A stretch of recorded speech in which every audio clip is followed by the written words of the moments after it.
Just terrible that we have to do this. I would have never thought that I would be burying my daughter before she buries me. When everybody stay close and wanted a lot of things out of life, she was going for it. It's just terrible that someone could go through that, and then to know that they probably went through it by themselves and not had me or her brother or my husband or anyone that she knew that could be there, you know, at a time like this. So I wasn't going to stop until I find out who did this to my daughter. She screamed, "He cut my throat." Those words, panicked and broken, were the last anyone ever heard from 20-year-old Kenia Brunson. Hours later, in the early morning stillness of a Milwaukee neighborhood, firefighters were called to a blaze. When the smoke lifted, what they found inside the charred remains of a car was almost unspeakable. A young woman, tied up, shot, and left to burn. The city was stunned, and her family's world shattered in a single night. But this was no random act of violence, no masked stranger lurking in the shadows. The man who authorities say killed her wasn't a stranger at all. He was a man she trusted, a man living a double life. And when his carefully kept secrets threatened to unravel, he made sure Kenia would never be able to expose them. But here's where the story twists.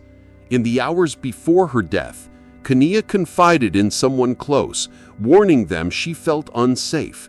She believed the man she was seeing was capable of anything. She was right. And when she finally decided to reveal his hidden affair to the one person he feared most, it triggered a chain of events that would spiral into betrayal, blood, and fire. This is not just a murder case. This is the story of how love can become a weapon, how lies can become chains, and how a young woman with her entire future ahead of her was silenced before she could even cry for help again. Yet even in her silence, clues remained. Fragments of her last moments, whispers of her last words, the surveillance footage that contradicted a killer's alibi, and the 911 call that exposed the truth he tried so hard to bury. Tonight, we are not only telling you what happened to Kenia Brunson, we are peeling back the layers of deception that stretched from a quiet family home to a burning alleyway. We'll follow the trail of secrets and witnesses, of desperate lies and unthinkable choices. And by the time this story ends, you will see how one decision, a decision to tell the truth, cost a young woman her life, but also ensured her killer could never hide again. This is the story of Kenia Brunson. If this is your first time here, please click the subscribe button, turn on the notification bell so you don't miss any of our videos, give this video a thumbs up, and please let me know where you are watching from. If you are a returning viewer, I truly appreciate your support. Welcome. It's some comfort to know that, we have the suspects and, they are being charged. But yet and still with the court system, kind of headache, pushing stuff back, rescheduling everything, and that's what's keeping us from not having all the peace we want. Kenia Brunson was just 20 years old, a young woman standing at the threshold of her adult life in Milwaukee, Wisconsin. To the people who knew her, she wasn't just another face in the crowd. She was their daughter, their friend, the one who could light up a room with her laughter. She had a smile that felt like sunlight and a way of speaking that made you feel as though you mattered, even if you'd only met her once. Kenia had big dreams, dreams that shifted and grew as she did. Some days, she imagined herself as an orthodontist, carefully crafting perfect smiles. Other days, she wanted to be a veterinarian, saving the lives of animals who couldn't speak for themselves. And then there were the times when she leaned toward beauty and fashion, where she envisioned herself building a career that celebrated creativity and style. Whatever path she chose, one thing was certain: her family believed she was destined for something great. But more than anything else, Kanya was her mother's best friend. Not just a daughter, but a confidant. They talked about everything: school, relationships, the future. Her mother often said that Kanya was wise beyond her years, carrying a mix of youthful hope and mature insight. Friends described her as fiercely loyal, someone who would defend the people she loved without hesitation. To her family, she was a source of pride, joy, and constant laughter. To her friends, she was the one they could call late at night when the world felt heavy. She was that kind of person, reliable, full of warmth, a reminder of all the good that still exists in people. But here's where the story takes its first turn. Behind that radiant smile, behind the plans for college and careers, was a secret she didn't share with everyone. A secret that would soon place her in the crosshairs of someone who had far more to lose than she ever imagined. At just 20 years old, Kanya had fallen into a complicated relationship, one that seemed exciting at first, but quickly began to cast a shadow over her bright future. A relationship that would pull her into a dangerous game of lies and betrayal, where every choice carried a risk she couldn't see until it was too late. And as we move forward, keep this in mind. Sometimes the most dangerous people are not strangers lurking in the dark.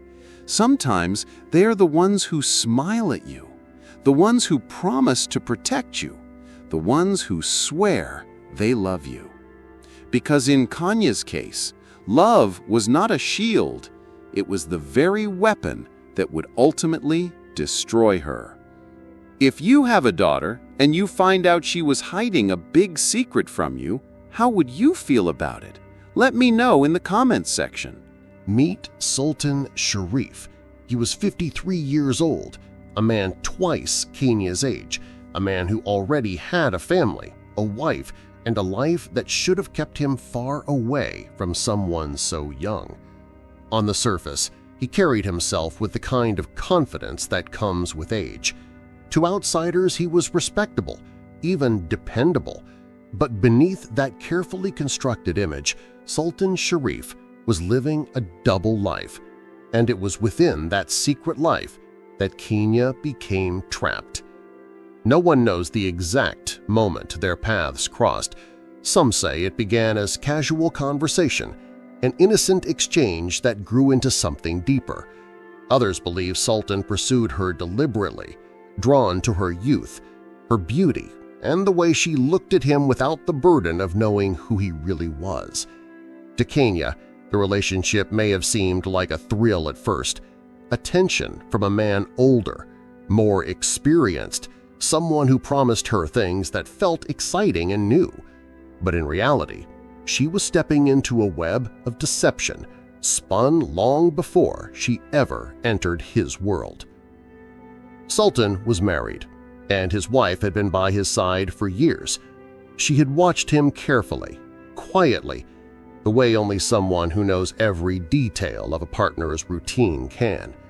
She knew his habits, his excuses, the way he deflected simple questions, and over time she noticed the changes, the late-night calls he claimed were about work, the sudden need to step outside and take a phone call in hushed tones, the unexplained hours that slipped away without reason. Though she may not have wanted to admit it, she felt it. Her husband's attention was drifting somewhere else. And she wasn't wrong. While Sultan reassured his wife that everything was fine, that she was simply imagining things, Kenya was being pulled further into his orbit. She believed him when he told her she was special. She believed him when he promised he would leave his old life behind. He showered her with attention, with words that made her feel chosen. Yet what Kenya didn't know was that every word he spoke was layered with fear. Sultan wasn't afraid of losing her. He was afraid of losing everything else: his reputation, his marriage, his carefully built life. And as Kenya's presence in his world grew harder to hide, so did his desperation. Those closest to Kenya later said they saw small changes in her. She smiled, yes, but there were moments of hesitation, little pauses where her confidence faltered. Sometimes she seemed distracted, lost in thought. Other times she seemed nervous, glancing at her phone too often, as if waiting for a message that might instantly change her mood.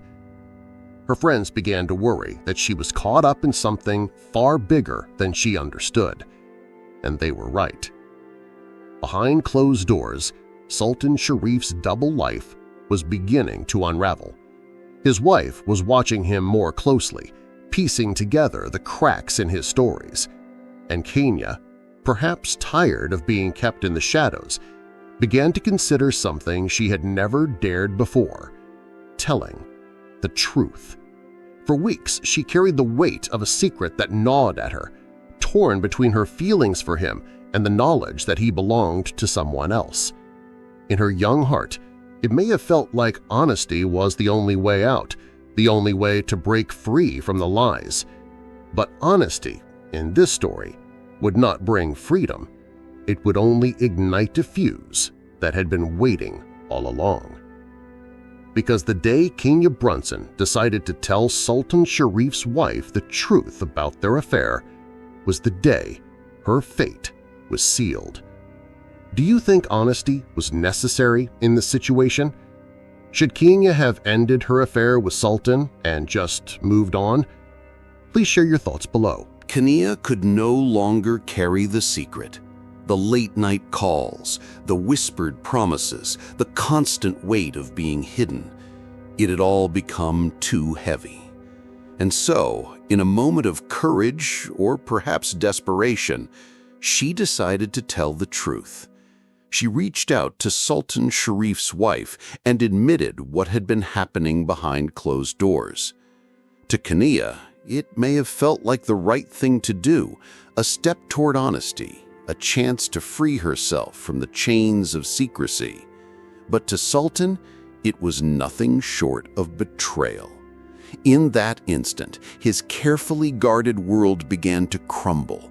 His pride was bruised, his reputation threatened, and the fragile image he had spent years constructing now stood on the edge of collapse. He wasn't just afraid of losing his marriage, he was terrified of losing control. Sharif's rage burned hotter than anyone could have imagined.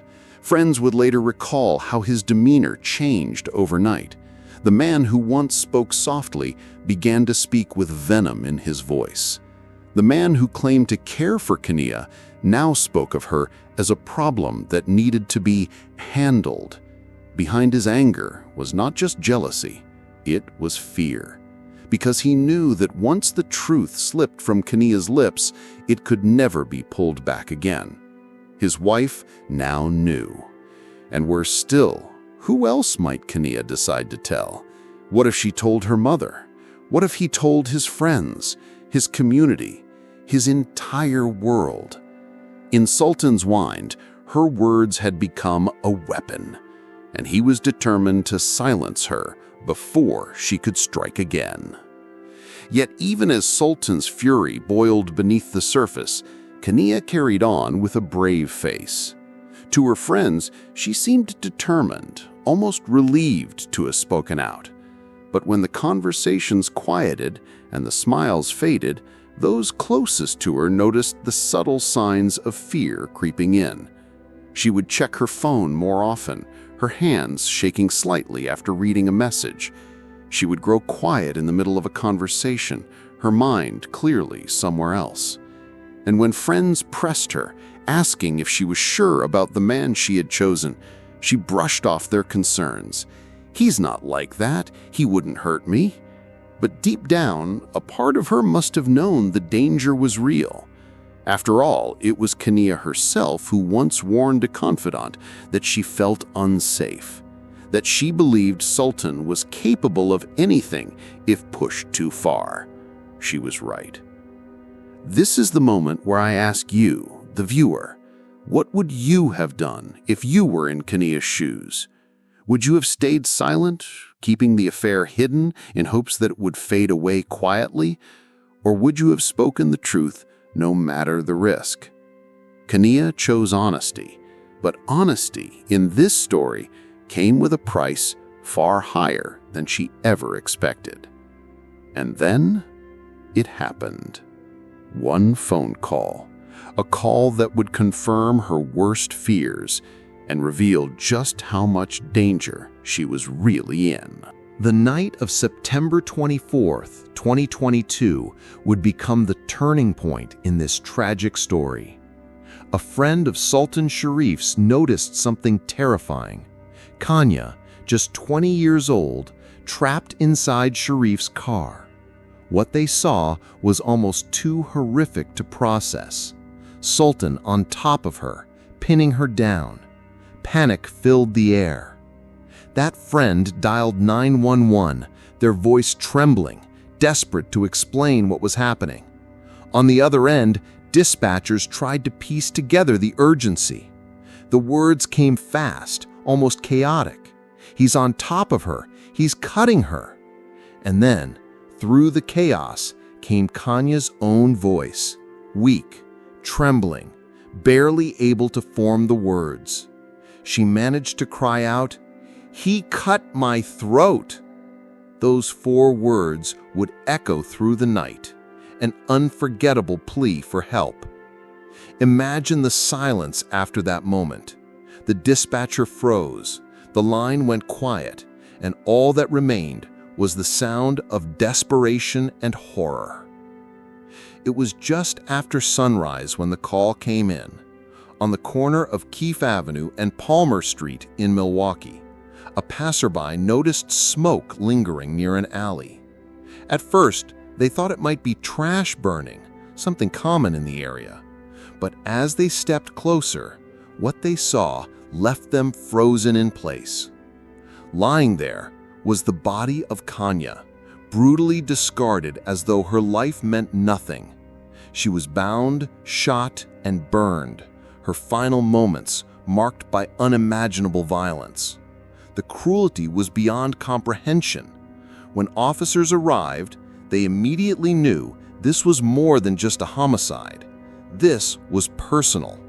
The way her body had been treated told a story of rage, betrayal, and a desire to erase her existence.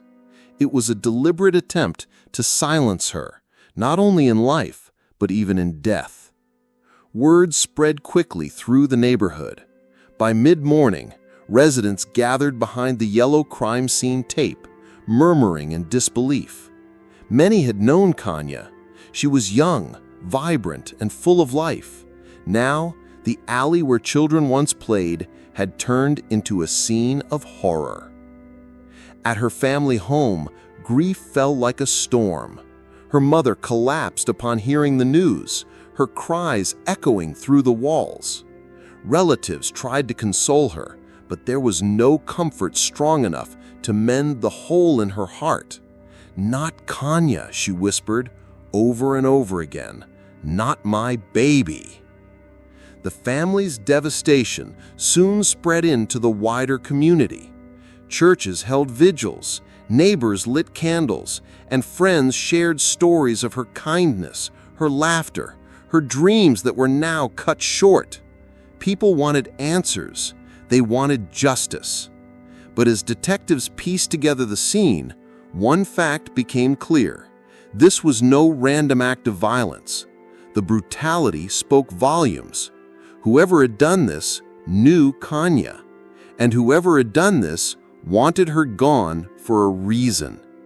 And that raised a terrifying question. Who hated her enough to carry out something so cold, so calculated, and so merciless? Detectives immediately knew this was not going to be a straightforward case. The brutality of the crime, the binding, the gunshot, and the attempt to burn Kanya's body pointed to something deeply personal. This wasn't random, it was intentional. As officers combed through evidence, a familiar name surfaced again and again: Sultan Sharif. His history with Kanya, the arguments, the jealousy, It all placed him squarely in the center of suspicion. But when confronted, Sharif remained calm. He told police that at the time of the murder, he had been at home with his wife. He insisted he had nothing to do with Kania's death. On the surface, it might have seemed believable, but detectives had learned long ago, liars slip eventually. They pulled surveillance footage from several corners near Keefe Avenue and Palmer Street, and there it was, grainy but clear enough. A vehicle matching Sharif's was caught circling the area. Time-stamped, placed, his story was unraveling. Then another twist. Investigators uncovered a second player, not just Sultan, but a man close to him, his brother-in-law, Johnny Allen Hopgood. The two men had been seen together in the hours before the crime. Witnesses came forward saying they looked tense, whispering about handling a problem. The theory became clear. This wasn't just a crime of passion, it was premeditated. Friends of Johnny admitted they had noticed his strange behavior after the murder, his silence, his unwillingness to look anyone in the eye. Sharif's wife, meanwhile, was caught in a storm of her own. The very man she had trusted was living a double life, now tied to a murder that shocked the entire city. Detectives pressed harder. Phone records placed Sharif and Hopgood in the area at the exact time of Kania's last moments. Tire tracks matched. Their alibis crumbled. The walls were closing in. And with every piece of evidence stacked against them, one truth became undeniable. Sharif and Hopgood had orchestrated this together. And soon, the walls began to close in on them. Detectives didn't waste time. Within days of piecing together surveillance footage, phone records, and witness accounts, they moved in. Sultan Sharif, the man Kania had once trusted, was placed in handcuffs. His arrest was a turning point, not just in the investigation, but in the emotional storm that surrounded her family and the entire community. The charge was clear: homicide. But the story didn't end with him. Police also arrested Johnny Allen Hopgood, Sharif's brother-in-law, who investigators believed had played a role as an accomplice. The decision to charge two people revealed something far darker. This was not an isolated act of rage, but a calculated plan. News of the arrests sent shockwaves across Milwaukee. Reporters swarmed the courthouse. Headlines filled the evening broadcasts. Families across the city shook their heads in disbelief, asking the same haunting question: how could anyone do this to a young woman just starting her life? But for Sharif's wife, the reality cut even deeper. Overnight, she was dragged into the spotlight. Her husband now branded as a killer, her brother accused of helping him. She faced betrayal from every angle. Imagine being forced to relive the nightmare in public, reading court documents that detailed the brutal final hours of another woman, all tied back to the man you married. Those documents revealed more than just timelines. They uncovered premeditation, conversations, planning, and steps taken long before that night, proof that this wasn't a spontaneous crime of passion, but something methodical, something cruel. And yet the question lingered in the air. Was justice enough? Do you think the punishment for cases like this is ever enough? Can any sentence truly match the gravity of what was taken? As the courtroom filled with family, friends, and community members waiting for answers, one thing was certain: the trial would force the world to see, in painful detail, exactly what happened to Kania. The trial began in a packed courtroom with every seat filled. On one side sat the prosecution, ready to lay out the horrific truth. On the other, Sultan Sharif and his defense team, cold, expressionless, and desperate to avoid what seemed inevitable. The prosecution wasted no time. They presented powerful evidence, grainy surveillance footage placing Sharif at the scene, the 911 call that first alerted authorities, and the burned remains that told the unspeakable story of Khania's final moments. Piece by piece, the puzzle was being laid out in front of the jury. But the defense tried to twist the narrative. They argued that Sultan had been influenced, that perhaps he wasn't the mastermind, or that his role was exaggerated. They attempted to paint him as a man caught in circumstances beyond his control. Yet with every word they spoke, the evidence loomed larger, proof too strong to be denied. Khania's family sat quietly in the courtroom day after day, holding hands, clutching tissues, fighting back tears. They weren't there for drama, they were there for justice. Every time a gruesome photo was displayed, every time another detail of Khania's suffering was described, the weight on their shoulders grew heavier, but they refused to look away. The jury sat still, their faces unreadable, but their silence spoke volumes. They saw through the excuses, through the defense's attempts to minimize the crime. What happened to Khania was no accident. It was deliberate, brutal, and heartless.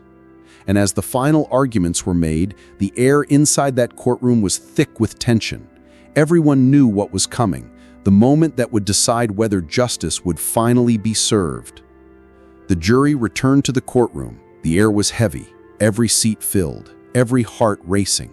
After days of testimony, cross-examinations, and gut-wrenching evidence, it all came down to this moment. When the foreperson stood and read the words, "Guilty of homicide," a ripple went through the courtroom. Sultan Sharif, the man who once pretended to care for Khania, was now branded forever as her killer. Johnny Allen Hopgood, his brother-in-law and accomplice, was also held accountable. The court made it clear. The attempts to silence the truth, to erase a young woman's life, had failed. But for Khania's family, justice in the legal sense didn't mean healing. Her mother, standing before the court during the victim impact statements, poured her soul out. She spoke through tears, but with strength in her voice. She told the court about Khania's laughter, her dreams, the hole in their family's heart that could never be filled. Her grief was raw, but so was her resilience.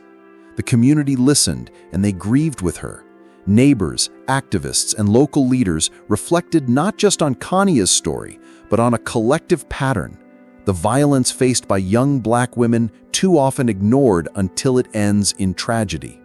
For many, Khania's case was not just about one horrific crime, but about a collective demand for change, for awareness, and for the protection of women like her. Khania Brunson's name now carried weight. It became a call to remember, a reminder of the lives cut short and the loved ones left behind. And though the courtroom doors eventually closed, her story would not fade. The verdict gave her family answers, but the pain, the questions, and the fight for justice, for Khania and for others, remained. If Khania's story moved you, please give this video a thumbs up, share it so her name and her truth reach more people, and don't forget to subscribe for more true crime documentaries. Every click helps us keep telling the stories that must never be forgotten.